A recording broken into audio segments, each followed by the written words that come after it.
केंद्र की मोदी सरकार ने नए संसद भवन में लोकतांत्रिक प्राण प्रतिष्ठा के बाद में नया बिल पेश कर दिया है। जो पहला बिल इस नई संसद का है, नारी शक्ति वंदन अधिनियम, जो महिलाओं के लिए लोकसभा और विधानसभा में सीटों को आरक्षित करेगी।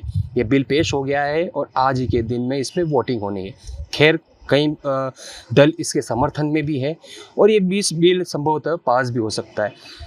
इसमें पूरे देश भर में अलग अलग जगह चर्चाएं हो रही है, क्योंकि राज्यसभा से बिल पास होकर अटका हुआ था, जो अब लोकसभा में फिर से पेश हुआ है। महिलाएं हमारे साथ हैं, मेवाड़ की नारी शक्ति, जिनसे हम बात करेंगे और जानेंगे कि इस बिल से जुड़ी चीज़ को क्या समझते हैं वो।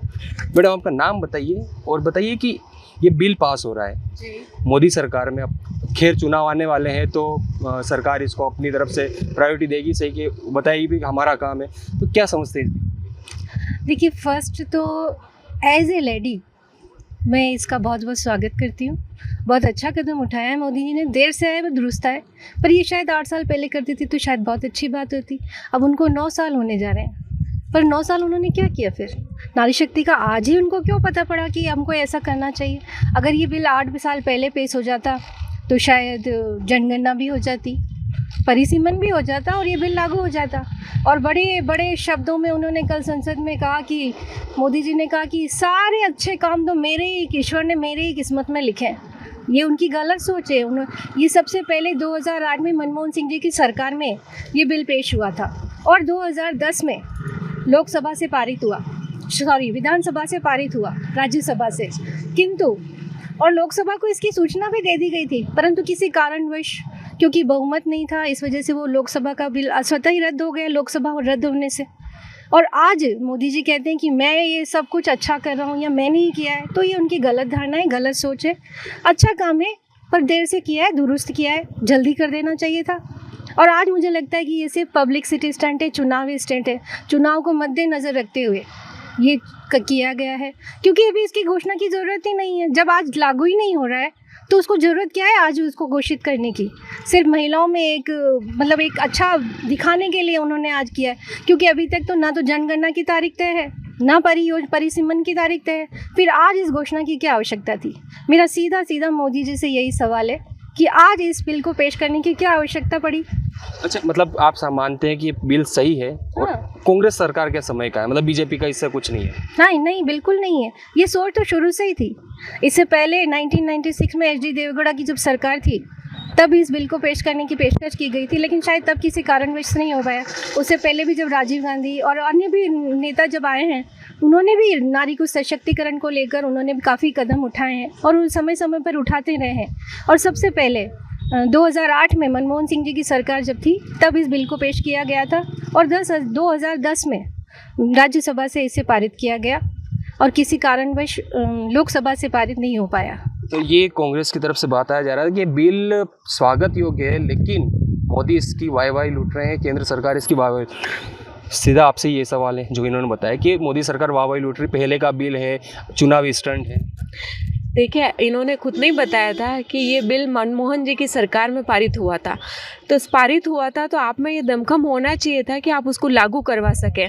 ये तो वही बात हो गई कि किसी ने कर दिया है तो आपको बधाई भी देनी है, पर चूंकि वो आपके विपक्ष में है तो आप बधाई ऐसे कैसे दे सकते हैं? आपको उसमें कोई मीन मेट तो निकालना ही पड़ेगा।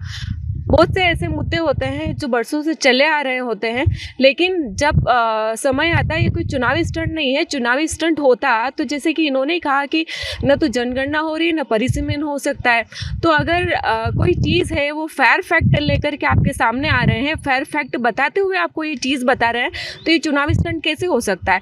और अगर आप चुनावी स्टंट की बात करें तो जब आप चुनाव लड़ने आते हैं तब आप ही की विपक्ष की सरकार राजस्थान में जो है वो बोलती है कि 1 से 10 तक गिनो और आपके ऋण माफ़ हो जाएगा। आज दिन तक हुआ? नहीं हुआ। उसके बाद आप बोलते हो बेरोजगारी भत्ता मिला? नहीं मिला। स्टाइफंड भी नहीं मिला।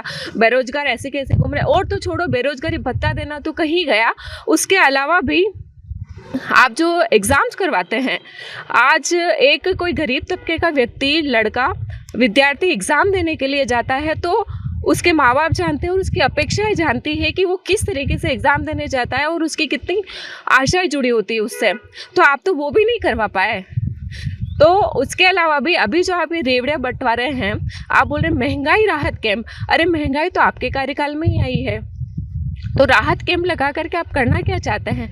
एक 500 रुपये के सिलेंडर से आप जनता का मन नहीं बदल सकते हैं। एक नारी शक्ति, एक मातृशक्ति और एक महिला होने के नाते मैं ये कहना चाहती हूँ कि एक महिला के लिए सर्वोपरि क्या होता है?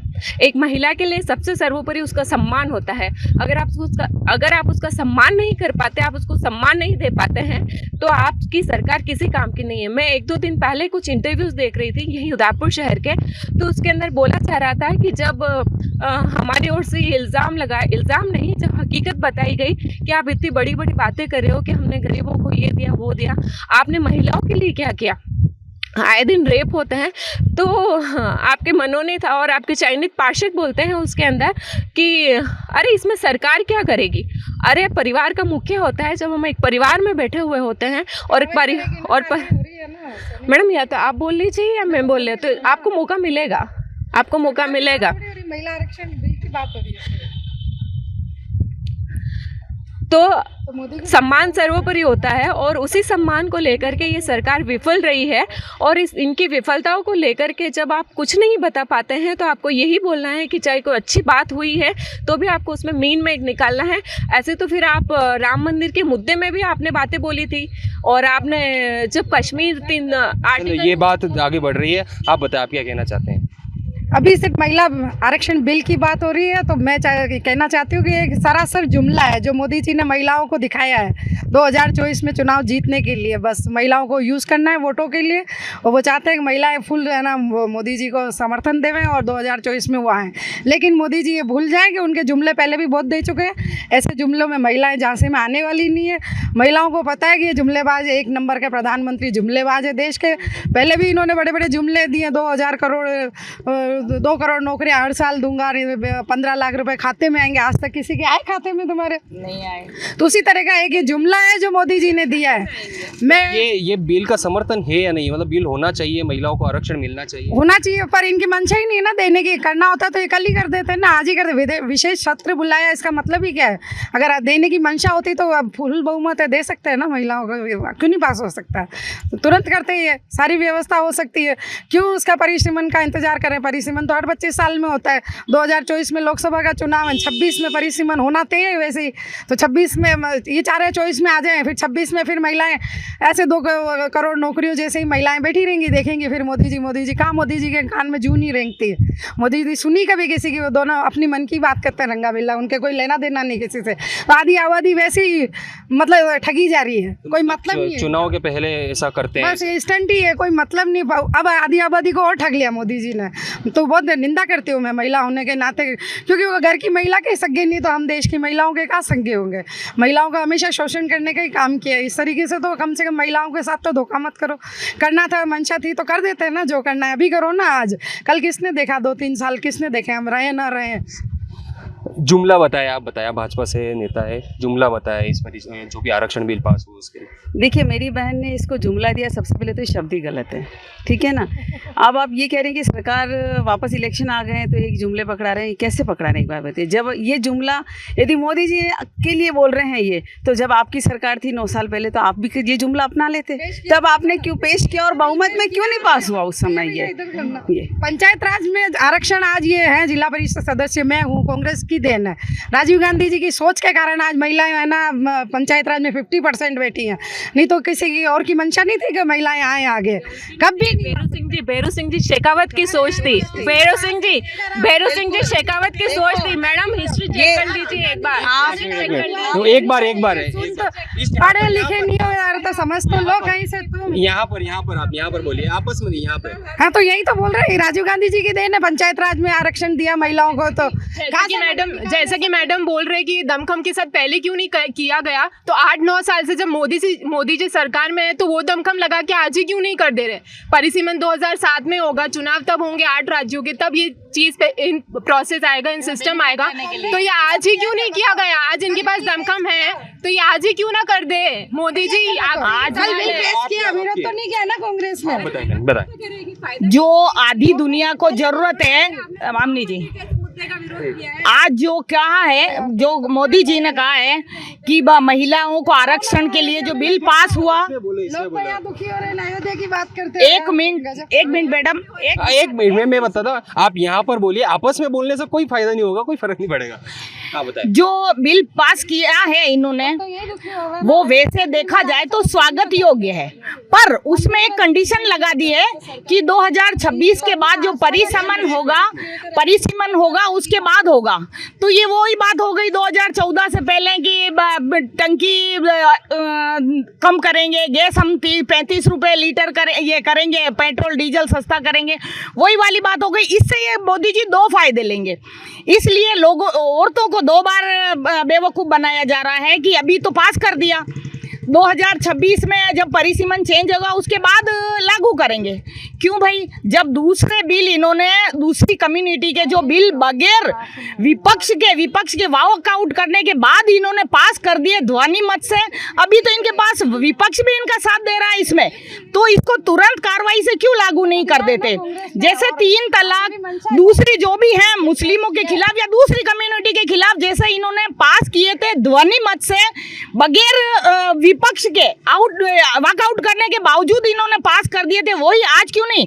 आज अगर करते हैं तो मैं भी उनका समर्थन करती हूँ। बिल आज रखा जाएगा, बुधवार को पास भी हो सकता है, अगर दल है तो पास हो गया तो क्या रहेगा अपनी तो मैं उनका धन्यवाद दूंगी, मैं, क्योंकि मेरे हक में भी कहीं ना कहीं फायदा होगा। लागू करे, पास होने के बाद उसको लागू करे, और अभी चुनाव जो 4-5 राज्यों में जो होने वाले उसी से लागू कर दें।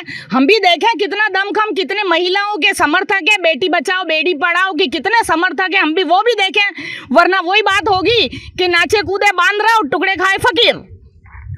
दमखम की बातें लागू करने की, कहीं बिल वॉकआउट भी कर दिए, उसके बाद भी पास कर दिए। एक ही सवाल इनकी तरफ से कि लागू क्यों नहीं किया जा रहा है? देखिए, लागू क्यों नहीं किया जा रहा है, इसके पीछे मोदी जी की बहुत बड़ी सोच होगी, क्योंकि मोदी जी हमेशा दूरदृष्टि वाले हैं। ये अब हम सभी जानते हैं कि वो दूरदृष्टि आगे की सोच के ही करते हैं, है ना? तो या तो आप मेरी बहन से बोल दीजिए कि वो पहले बोल लें, या फिर हम जो बोल रहे हैं तो थोड़ा हमारी भी सुन लें, क्योंकि हम इतनी देर से इन्हीं की सुन रहे हैं। आज मोदी जी कोई भी अच्छा काम करने जाएंगे तो फिर विपक्ष उठ के आ जाएगा। क्यों भाई? आज महिलाओं की इतनी अच्छी उन्होंने योजना लागू कर रहे हैं, तो हो सकता है कुछ ना कुछ कारण रहा होगा, तो वो 26 में इसको परिसीमन करने के बाद इसको लागू हो जाएगी। तो हमको तो खुश होना चाहिए ना उसके लिए कि आज हमारी महिलाओं को इतनी सीटें मिलेगी चुनाव लड़ने के लिए, और क्या चाहिए? इससे ज्यादा बड़ी बात क्या होगी हमारे महिलाओं को? मैं बोले वॉकआउट किया, फिर भी सदन में ध्वनि मत से बिल पारित किया, या जो भी डिसीजन लिए वो लिए, वॉकआउट करने के लिए हमने थोड़ी बोला। ये तो इनकी परिपाटी चली आ रही है। आप यहाँ के स्थानीय मुद्दों को देख लीजिए, हमेशा अगर इनके मन की बात नहीं हुई या इनके हिसाब से बात नहीं हुई तो वॉकआउट करके चले जाते हैं और धरना दे के बैठ जाते हैं और हंगामा कर देते हैं। तो ये कोई तरीका नहीं हो। पक्ष विपक्ष है तो आप आपका विपक्ष मजबूत बनाइए, आप बताइए, हमको भी मुद्दे चाहिए होते हैं, लेकिन आप वॉकआउट करके चले जाते और बोलते हैं हम वॉकआउट करके गए और आपने बिल पारित कर दिया। अब आप बताइए, आप क्या बोलना चाह रहे हैं? तो है ना, बिल्कुल समर्थन किया कांग्रेस ने लोकसभा के अंदर कल भी, और पहले ही पेश किया 33% महिलाओं को आरक्षण मिलना चाहिए। वॉकआउट किया ही नहीं है, कहाँ किया? नहीं, आप इनसे बात कर रहे थे तो बोल रहे थे पंचा हमेशा 33% महिलाओं को है ना विधानसभा और लोकसभा में भेजें। आज पंचायत राज दिन कांग्रेस की है, तो फिर वो आगे क्यों नहीं करेंगी? हमेशा ही महिलाओं को आगे बढ़ाने का काम किया है। आप बताएं। बेटी पढ़ाओ के बिल्कुल, नाम पे ये जो भी बिल आया है, ये एक तरीके का एक वोट बैंकिंग एजेंडा है। इसका एक ही मकसद है कि आपको किस तरह से, ये जो आप चुनाव आने वाले हैं तो किस तरीके से अपने वोट लेने हैं, ये उसका ही बहुत बड़ी एक तरीके की बनाई गई एक बहुत बड़ी लिस्ट है, जिसको सोचने के चला है कि किस तरह से महिलाओं को अपने फेवर में लेना है, और कोई रील नहीं है। और जब ये लागू होगा उसमें बहुत समय जाएगा, वो इतना जल्दी, और ये फैक्ट है कि जो चीज़ होनी चाहिए वो समय पे हो जाती तो उसका एक अलग फ़ायदा होता। तो शायद उनको इतना ये सुनने को नहीं मिलता, शायद बहुत सारे लोग उस तरफ ही वोट करते, पर ये क्लियर है, जिनका जो फेयर रखते हैं कि पार्शलिटी का जो फेयर बात रखते हैं वो समझ चुके हैं इस चीज़ को कि ये एक वोट बैंक बनाने का तरीका है। किसी भी चीज़ की कहते हैं ना, शुरुआत होनी चाहिए, तो एक तरह से ये शुरुआत है। आगे कितना टाइम लगेगा, एक्ट आते हैं, कई चीज़ें होती है, उसके बाद पास होगा, तो इसके बारे में क्या है? देखिए ये शुरुआत तो है, लेकिन चाहते जिस तरीके की उन्होंने लीडिंग करी है और जिस तरीके का इमेज उनका बहुत बना हुआ है, तो ये पहले भी कर सकते थे। तो वो जो चीज़ पहले नहीं करके एट द लास्ट टाइम पे करना, वो कहीं ना कहीं ये चीज़ आपके सामने खड़ी करता है कि इसका क्या कारण है। और फिर वो हो भी तो नहीं रहा है ना, ये सिर्फ आपके सामने रखी गई बात है। होने को भी समय जाएगा, और जब होने को समय जाएगा, जब 3 साल बाद नए इलेक्शन आ जाएंगे, तो ये कुल मिला के एक तरीके का बनाया हुआ गेम है। और वो गेम में अंदर कौन इन्वॉल्व होता है कौन नहीं होता वो सेकेंडरी है। मेरी बहन जैसे बोल रही है एक तरह का वोट बैंक के लिए किया जा रहा है, तो मैं आपको बता दूं कि जैसे अभी राजस्थान सरकार में गहलोत सरकार जो देखिए ये वोट बैंक के लिए इतने जो अपनी फ्री की सुविधाएं दे रही हैं, तो अभी का एक उदाहरण मैं बताऊं। अभी हमारी जिला परिषद की कोरम हुई थी, उसमें किसी भी डिपार्टमेंट से आप उठा लो, कोई भी योजना जो राजस्थान में लागू हुई है, जो बोलता है वो बोलता है हमारे पास बजट नहीं है, बजट नहीं है, बजट नहीं है। तो फिर हमने उस दिन जिला परिषद में ये बोला, जब बजट नहीं है तो फ्री के मोबाइल क्यों बांट रहे हैं आप? पहले ये सुकन्या योजना है जो बाल अधिकारी थे, उन्होंने कहा हमारे पास बजट नहीं है, हम नहीं कर पा रहे हैं।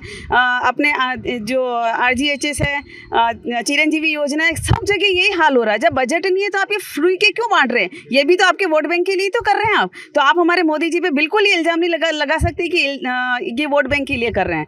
वो अपनी दूरदृष्टि है, उन्होंने अपनी महिलाओं को सोचा है और हमेशा वहाँ पे महिलाओं का सम्मान होता है। उसके लिए उन्होंने आज हमको 33% आरक्षण देने की सोची है। तो हम तो मोदी सरकार को, मोदी जी को बहुत बहुत धन्यवाद देंगे कि आप इसी तरह हमारी महिलाओं के लिए आगे की योजनाएं और सोचें और हम लोगों को आगे बढ़ाएं। बहुत बहुत धन्यवाद। आप बताएं। हाँ, 33% आरक्षण हो में हमें तो बहुत खुशी है, हद से ज़्यादा। अच्छा, मोदी जी हमें आगे बढ़ाने की कोशिश कर रहे हैं, तो मुझे तो बहुत ही खुशी है। सही बात है। भैया ये बोल रहे हैं कि सिर्फ ये पॉलिटिकल स्टंट है या फिर इलेक्शन वाला स्टंट है, तो मैं तो बोल रही हूँ आप इसका पुरजोर विरोध करो ना। आप बोलो हमको चाहिए नहीं 33% आरक्षण। अरे आप अभी क्यों लेकर के आ रहे हो? जब ये बोल रहे 2024 या 25 में लागू करेंगे उसको, तो 2024 आप सिर्फ अपने ही क्यों देख रहे हो? आप देखो ना, आने वाला भावी भविष्य भी है, भावी पीढ़ी भी है, क्या वो इसका लाभ नहीं ले सकते? या फिर आप अभी वर्तमान में एग्जिस्ट कर रहे हो, तो मतलब आप हो तब तक की सारी चीज़ें मिलनी चाहिए आपको। तो आप ये चीज़ देखिए ना। मैं तो कहती हूँ अगर आपको नहीं पसंद आ रहा है तो विरोध करो इसका, हर चीज़ का। आप बताइए, विरोध आप विरोध करेंगे? पंचायत राज का हम सब ने फायदा लिया है आरक्षण का। ये विरोध के बोल रहे हैं कि आपको अगर पसंद नहीं है, पसंद पार। एक मिनट आप बताएं, इनका आप इधर बताइए। ये बोल रहे हैं कि अगर पसंद नहीं आ रहा तो विरोध करो। विरोध क्यों करो ना सर? अभी अगर है बहुमत तो वैसे भी दिक्कत क्या आ रही है? नहीं, विरोध नहीं मैडम, विरोध नहीं। हमने क्या कहा, अगर आज लागू हो जाता है तो हम भी खुश हैं, हम धन्यवाद करेंगे। मैं मीडिया के माध्यम से धन्यवाद करूंगी ताकि मोदी जी तक भी जाए ये बात। पर क्यों? आने वाली पीढ़ी, वो तो जो भी शुरू होगा तो आने वाली पीढ़ी को आज स्टार्ट होगा तो भी आने वाली पीढ़ी का आज ये लागू होता है तो भी होगा और कल लागू होगा तो भी होगा। पर जो वर्तमान में भाई सबसे बड़ी बात है, कहते हैं 3 पॉइंट है जिंदगी के, भूत, भविष्य और वर्तमान। ठीक है, जो भूतपूर्व बीत गया उसको छोड़ो। अगर हमें भविष्य सुधारना है तो वर्तमान से चले ना। वर्तमान सुधरेगा तो भविष्य सुधरेगा।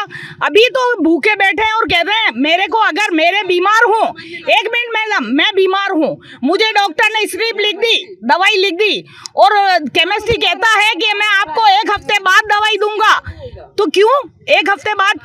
क्योंकि वो उसकी दुकान का उद्घाटन किसी बड़े नेता से करवाना चाहता है, इसलिए वो ये गलत है। जो है वो क्वेश्चन मार्क्स यही है कि इसको अभी से लागू करें तो इसकी सार्थकता है, वरना वही चुनावी जुमला ही होगा जो 2014 से पहले दिया था। 15 लाख रुपए खाते में, 2 करोड़ नौकरियां, आपकी महंगाई पे लगाम कहाँ, महंगाई GDP कितनी गिर गई है, उन चीजों को नहीं देखते हैं। बस ये है कि चुनाव आ रहे हैं, उसको भुनाना है। जिसको कहते हैं असली में, जिसको कहते हैं ना कि लॉलीपॉप, ये लॉलीपॉप है, या यूं कहिए कि कोने के सेट लगा रहे हैं महिलाओं के ट्राई अगेन, चाटते रहो। कैसे? वो पहुंचेगा ही नहीं और चाट ही नहीं पाएंगे। तो इसलिए ये लॉलीपॉप है, इसके चक्कर में न पड़े। हम चाहते हैं कि आज ही जो वहाँ बात होती है उसमें पास किया जाए। तो ये पूरी बात है। कांग्रेस की तरफ से इस बिल को स्वागत योग्य माना जा रहा है, लेकिन यह भी कहा जा रहा है कि आज ही इसको पास की, जल्द से जल्द पास क्यों ना किया जाए। और यह भी आरोप लगा रहे हैं कि एक तरह से जुमला है, जब भी चुनाव आते हैं तो मोदी जी इसको लेकर कोई ना कोई स्टंट करते हैं ताकि वोटर्स राजनीति की जाए और ज़्यादा से ज़्यादा वोटर अपने पक्ष में किया जाए।